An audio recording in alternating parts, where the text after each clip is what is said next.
সংসারে যে ছেলেটা টাকা কামায় তার বউকে তার সন্তানকে আলাদাভাবে মূল্যায়ন করে, কিন্তু যে ছেলেটা টাকা কামায় না তার বউকে সম্মান দেয় না, মায়া করে না।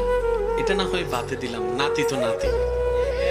অনেক সময় দেখা যায় যে টাকা কামায় তার সন্তানকে নাতিকে বুকে টেনে রাখে, আর যে টাকা কামায় না তার সন্তানকে আদরও করে না। এমন দাদা দাদি, নানা নানি, একটু জোরে বলতে হবে ঠিক কিনা? মা বাবার জন্য তো সন্তান সবগুলাই তো সমান হওয়ার কথা ছিল। এবার বলেন রিজিকের মালিক কে? এখানে আমি জানি না আমার সাথে একমত হবেন কিনা, অনেক ছেলে এখানে আছে দাঁড়ে দাঁড়ে গিয়ে চাকরি খুঁজতেছে, চাকরি পাচ্ছে না, হাত কোটায় বসে থাকে নাই, চেষ্টা করছে। সে ব্যবসা করার মতো গুণ নাই তো করবে কি? তাকে তো টানা দিলে হবে না, তুই আকাইমা বইসা রইছস এমন বললে তো হবে না।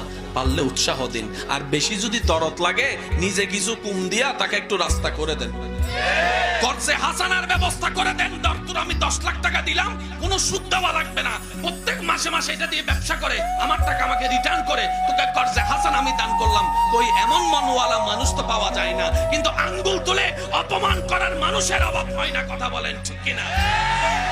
সুযোগ পাইলেই শুধু মানুষকে অপমান করে।